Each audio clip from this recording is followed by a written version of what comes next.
Hi guys, welcome to our English talk show. Today we are very honored to have invited a world-famous expert in the field of AI, Dr. Justine Cassell, to be on our show. Hi. Hi there. Welcome to our show. Thank you. Thank you for inviting me. The pleasure is all mine. Could you please first introduce yourself a little bit more to our audience? With pleasure. So I'm Professor Justine Cassell.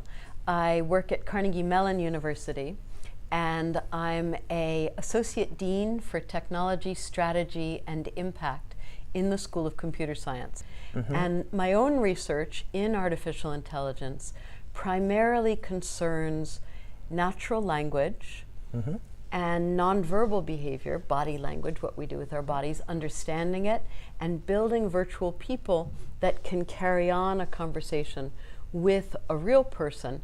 Wow. And during that, build a kind of a relationship with the real person. So natural language is a part of that, and graphics is a part of that.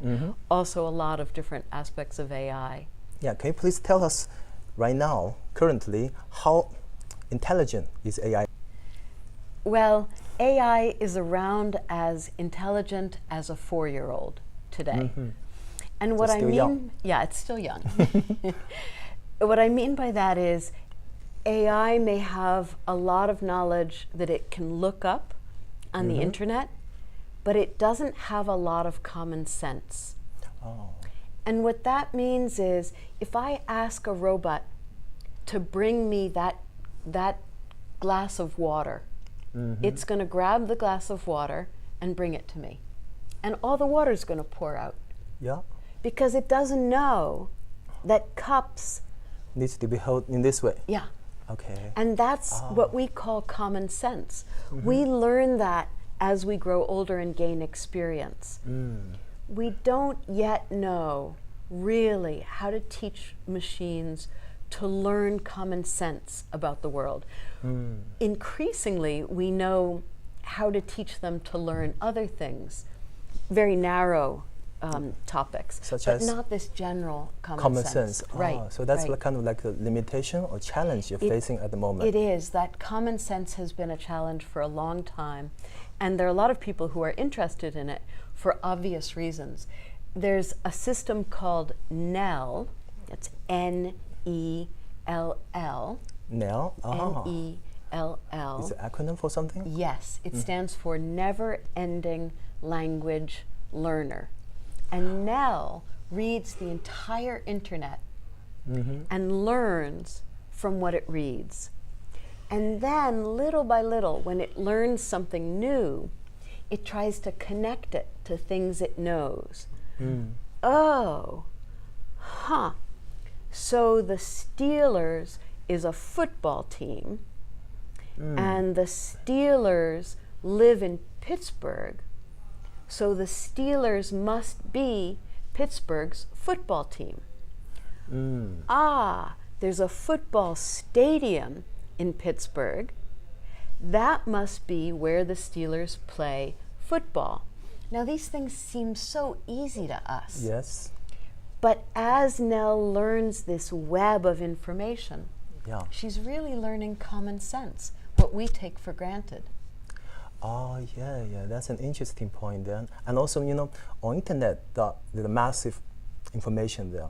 How can Nell tell what information is real, what information is fake? That's kind of another challenge, right? So the challenge of understanding what information is true and what information is false, what sources you should listen to, and what sources you shouldn't pay attention to. This is the same challenge my students have. Sometimes my students write papers for my classes, and they cite someone's term paper, someone who's 16 years old and wrote a paper for high school and put it on the internet. And my students say, paper found at this URL. And so I go and look at the URL, and it says, I did this paper for my philosophy class in Greenwich High School. And I say to the student, why did you listen to a paper by a 16-year-old? Well, the paper said the same things that I believe. that's not a good reason. So computers need to learn the same thing that we need to learn, really, which is what sources to trust. The way Nell does that is to read hundreds of thousands of things every day. Yeah. And to look for a belief that she can find in many, many different places. And then she knows to pay attention to it. I see. So I wish my students did that. Yeah, so it's kind of, can we say that the robot, AI is the challenges they're facing, kind of the same as what humans are facing. It is, yeah. Yeah, when we talk about real news and fake news, what we mean is it's hard to know whether what we see on a web page is news or an advertisement. I had a friend who had never used a computer before he turned 40. Wow. And he asked me to make him an account, an email account on Hotmail. And so I made him an email account, and we were sitting side by side looking at the computer, and he said, wow, a free report about whether I can buy a house. Wow, a free gift of a camera. No, it's not really free. No, it says there's a free gift. I'm going to click on it. No, don't click on it. You won the lottery. So I had to explain to him that you can't believe everything you see on the web. Yeah. In the same way, you can't believe everything in the world. And if something seems too good to be true, it probably is too good to be true. So you have to be careful, and computers are the same way. Yes. So this kind of awares the importance of data literacy, right? Yeah. Data literacy for us, yes, and data literacy for computers. In fact, computers have an advantage. My friend could only read one thing at a time. Computers can read hundreds of things at a time. My friend could only really read 10 things in a day. Computers can read 1,000 things in a day. And so we can teach computers that if they find a free gift of a camera from different sources, from 1,000 different sources, and they all lead to the same place, it's probably okay. But if they all lead to different places, it's probably shaky. A virus. Yes. Can we just also say, because in this kind of efficiency, computer actually surpasses human. So it takes computer shorter time to overcome those challenges than human? It's possible. But computers still have a hard time learning things that you can't learn online. Like, if I drop this on the ground, dirt is going to fall out. Yeah. Because you can't read that on the internet. Right? Because we learn that from our experience with the world. We learn that because when we were little children, we went around knocking things off tables, and we made a mess. Yep.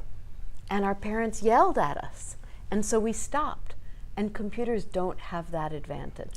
Yeah, we kind of, our parents or the elderly taught us a lesson. Is that way we can teach computer a lesson? We're trying. This is what we're trying.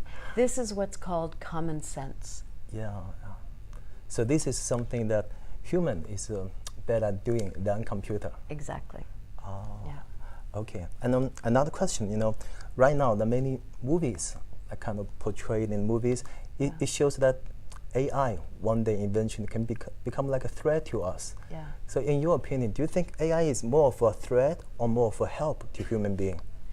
I think that, first of all, it's not a good story unless something bad happens. And so, of course, movies show a bad future. Otherwise, people wouldn't go to the movies. So let's remember that. Okay. Okay? And whether it's a threat or good depends who's giving more money, the bad people or the good people. Who holds the technology? Who develops the future? Who, for me to develop technology, someone needs to help me hire students.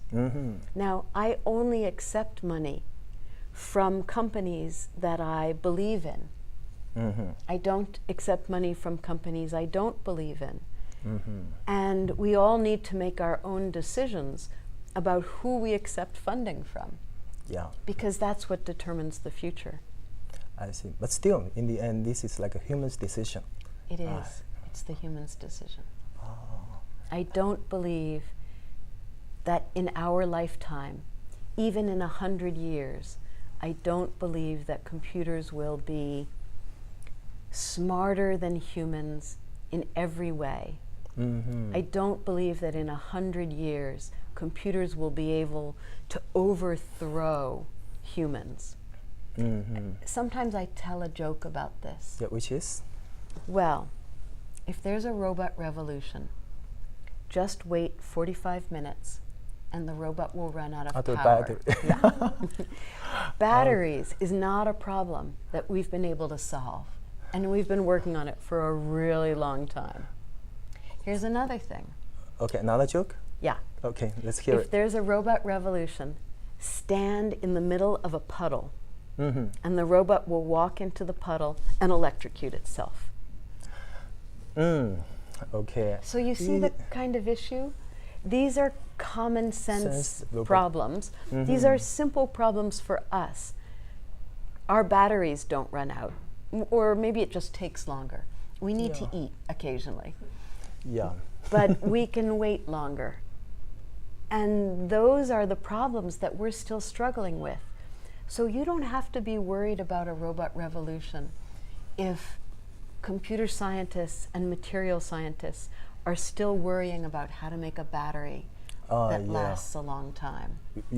Indeed, we do have those scientists working on the length of the batteries. We do, yeah. And what if, just hypothetically, a robot develop a kind of sense to know to change the battery of him or herself? Yeah.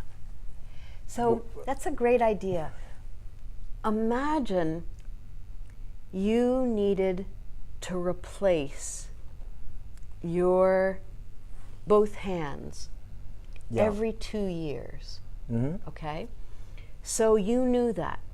So you knew you needed to be injected with anesthesia because it would be too painful to change your hands otherwise. Yeah. So you inject yourself with anesthesia and you fall asleep. Who's going to change your hands? It's the same with the robot battery. So if the robot takes out its battery, it dies. It dies. There's a bit of a problem, isn't there? Okay. So that's kind of a safety assured. There's no need to worry about this kind of threat in the future. Yeah. I'm not so worried. Not for the next 100 years or so. 100 years ago. Okay. Yeah. That's good to know. I hope that I know that batteries will get longer and longer and longer. Yes. But I'm not worried about a robot revolution for the next at least 100 years. So human will still remain like the dominator of robots. Are we the dominator? I'm not sure that's such a good metaphor. I want us to be the partner. Partner? Yeah, collaborator. Okay, that sounds better. Yeah. I don't really like the metaphor of robot as slave because I think it's bad for us to have slaves. Yeah, and also gives like negative feelings to them. It gives negative feelings to them and it gives negative feelings to us. As well, yeah. Yeah. Yeah, we want to encourage good behavior. Yeah. Good morality, good ethics. Exactly. Especially robot is developing so fast that one day they will have this kind of sense of feeling. Right? We don't want to really upset them. No, we don't want to upset them. Yes, and also another thing is the collaborators. Yeah. And another thing that's I think is a common question from some people. They may be worried about about their jobs being taken away by robots. Right. And it's happening right now, actually. So any advice, suggestions you can say to those people? Yes. First of all, somebody chose to say, give me cheaper labor. Some boss said, give me cheaper labor. So we need to work with bosses. That's one thing. Okay. The second thing is we need to realize that jobs are going to end. But jobs have always ended. Every era has seen the end of jobs. The era of... Inevitable. It's inevitable. The Industrial Revolution was a long time ago, but it changed the jobs that existed in the world. So we shouldn't blame on robots. No, it's not robots. No, it's human nature to move forward. Luckily, it's also human nature to be a learning creature. We learn. Then we create new jobs. We create new jobs. Okay. And one thing I think is very important is that the same artificial intelligence that creates robots that can do jobs is the kind of artificial intelligence that can tutor people, teach people new things. Okay, that's collaboration. Exactly. Right. Yeah. Wow, that's really good. Very positive way to look at it. I'm kind of an optimist. Yeah, I can sense that, and me too, actually. Good. Yeah. So if we create the future, everybody is safe. Yes. And also, like you mentioned, well, it's better to say we're going to be collaborators with robots. Are there any jobs you think that will, maybe that's better always be held by human? Never let them taken away by robots. To never let them be taken away. Or any job is kind of replaceable. It can be taken away by robots. Then we have to come up with new jobs to do. I think there's a difference between letting robots take a job. Or give the jobs away to robots. And there's a difference between giving jobs to robots and knowing that robots will never be able to do some jobs. Yeah. So are there any limitations there? Well, for example, many of us have children, and taking care of children has some wonderful parts. Loving our children, reading to our children, teaching our children about the world, traveling with our children. Yeah, everything you do with the children is priceless, precious. Even not everything. Almost. That's the point. Not changing the diaper. Exactly. Let's get robots to change the diapers of children. Okay, that's good. No, I'm serious. So, when we look at what it means to spend time with children, there are things we want to keep, and we should keep them. There are things that if we gave them away, we'd have more time to love our children. Yeah. Same thing with our parents. We love our parents, and we want to take care of them as they grow older. Yeah. There are some things that are not so fun, like changing their diapers when they're very old. We could let robots do that. And we could keep the parts that have to do with keeping a connection. Yeah. Allowing our parents to know we love them. Spending time with them, talking, listening to their memories. Yeah. But we can only do that in a busy world if someone else or something else does the rest of the work. And robots are good at that. Okay. Well, that's really good. That's a way to increase the quality time you spend with your family. Yes. Yeah. Wow. And speaking of this, I just suddenly think of a crazy event that I heard before. The husband find out that his wife is diagnosed with the fatal disease and she's gonna die soon. She wants to keep her in his memory. Then he creates a robot. Right. Yeah. To let the robot look exactly like his wife and do things and have feelings like his wife. If maybe get some DNA from his current wife to implant it in the robot. In this way, after his wife dies, he can be with the robot, which resembles the same as his wife forever. Yeah. Do you think that? I think it's kind of like a romantic story, but kind of also creepy. Bizarre and crazy. Yeah. Well, this has happened. It's happened. Yeah, only with the language. Yeah. A computer scientist lost a very close friend of hers too early. Okay. And so she took every memory she had of him, every conversation, everything he had written online, all the emails, all the Twitter posts, all the chats, and she put them into a model of him that she could have a conversation with. Yeah. And he replied in the way he replied in the past. And she said that for a while it was wonderful because it helped her overcome her grief. But eventually she needed to let him go. She didn't want to spend the rest of her life with a robot. With a robot, and with a robot who never grew and changed. Because real people grow and change from their experience in the world and from their experience with us. Yeah, that would really also break the robot's heart. Yeah, maybe. You have a lot of, you're very empathetic for the robot. Oh, yes, yeah, because you have to treat others the way you want to be treated, right? Robots kind of like, if you treat, including robots. Right. Yeah. Yeah, do you have pets? I wish, but no, I love pets, even though, but I don't have time to look after them. I'd be curious whether you treat your cat the way you want to be treated. If I had one, I would do so. You would do that? Yeah. You've got a lot of empathy. Yeah. Oh, so kind of like, maybe another story, like extension to that is, maybe because the robot stays the same, doesn't grow, but the human will die because human is mortal. And maybe before the human dies, robot will create another robot of the human. Then two robots will live on Earth after the real people left. So they kind of become like a immortality. Well, you're going back into that scenario about whether they're ever going to be able to know more than us, and whether they're ever going to be able to create beings better than we are. And I don't believe they will. Not for the next 100 years. If I'm wrong, you can come find me and tell me.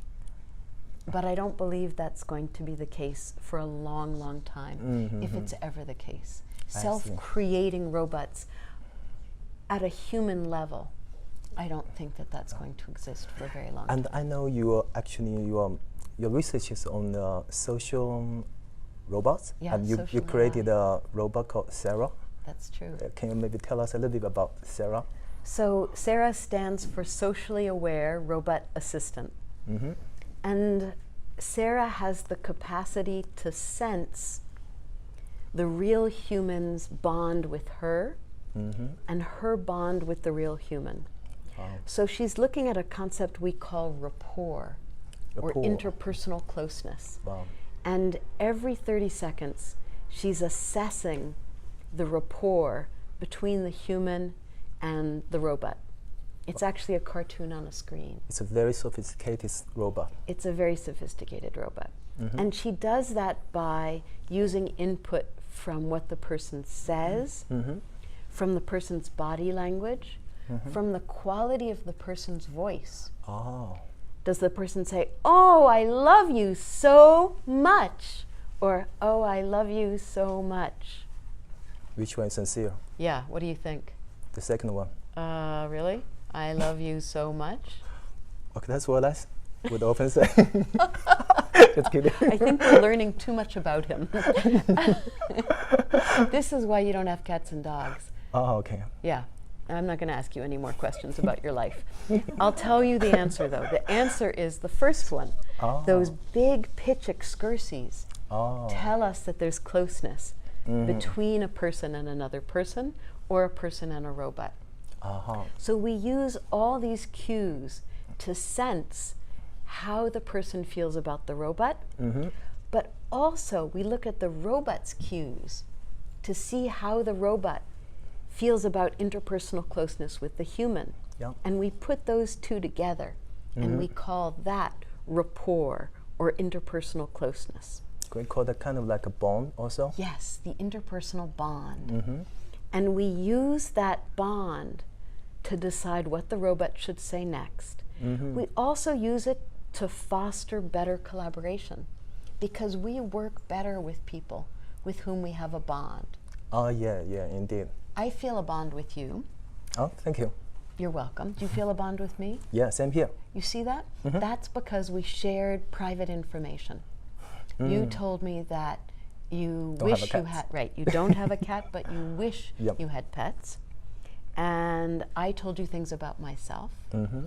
And that's called self-disclosure. And when we disclose things about ourselves, we make ourselves open to the other person. We opened up to each other. Exactly. And that makes the bond stronger.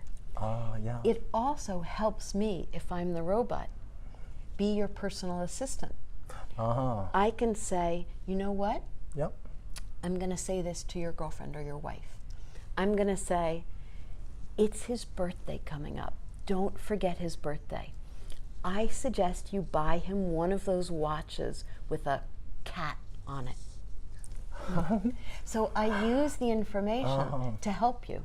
And that happens with people too. If you have a really good assistant, your assistant is collecting information about you. My assistant knows, because she's watched me, that I love chocolate, but only very dark chocolate.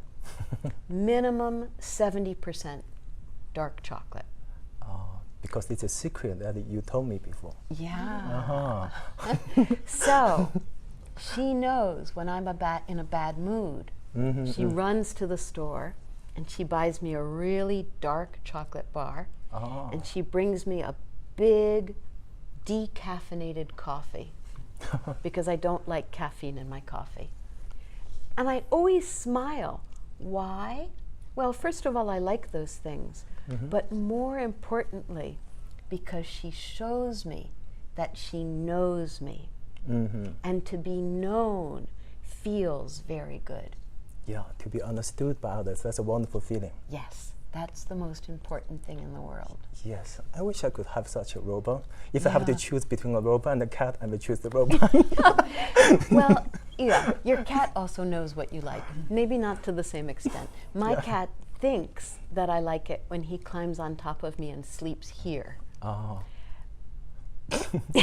so much. My cat thinks that rather than an alarm clock, I want to be woken up by this.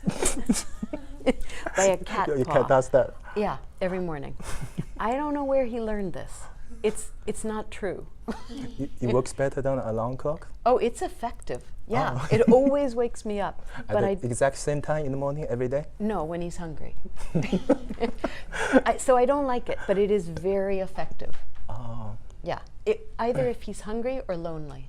I see. Yeah. Now you know something about me. Yeah, do you have to share something else of me with you now? Right, exactly. Yeah. Oh, he knows this so well. Yeah. This is what people do to create a bond. Okay. I see. So the robot also have this kind of sense as well. Exactly. Okay. The person told me something like private, and now it's my turn to share something private with him as well. Exactly. Oh, okay, that's really good. I know. This also kind of reminds me of a movie. I think most of them have watched before. You know, Her. Yeah. A guy who is kind of so much addicted to his robot girlfriend. That's a sci-fi, right? But do you think that may happen, or has a possibility for that thing to happen? I love that movie. But I think that's because I watched it very carefully, all until the very end. I don't think it's the story of a man who's addicted to a robot girlfriend. I think it's the story of a man who is so heartbroken that he can't open his heart to real human women yet. And the robot teaches him how to do that. Because at the end of the movie, she leaves him and he smiles. Now finally he's ready to open up to real human women. Yes. And the robot, and not a lot of people realize this, but if you're a computer scientist, especially an AI scientist, and you watch this carefully, the robot leaves him for other AIs. because she's become so smart that she can no longer be in love with a human. Only another AI will do. And I think in a sense it's a beautiful story. Yeah. Because the man is ready for a real woman. And the robot goes off to be with other robots. Yeah, so everyone moves on. They all move to a on. better future. Exactly. Wow, how romantic it is. Isn't it? Happy ending. Wow, thank you so much. My for pleasure. sharing all those with us. It's a real pleasure. Yeah. Thank you. Yeah. It is. And I'm glad we ended on a happy ending. Yes. And also a happy ending to everyone here. Thank you, everybody. Yeah. Okay, thank you so much. We sincerely wish you all the best.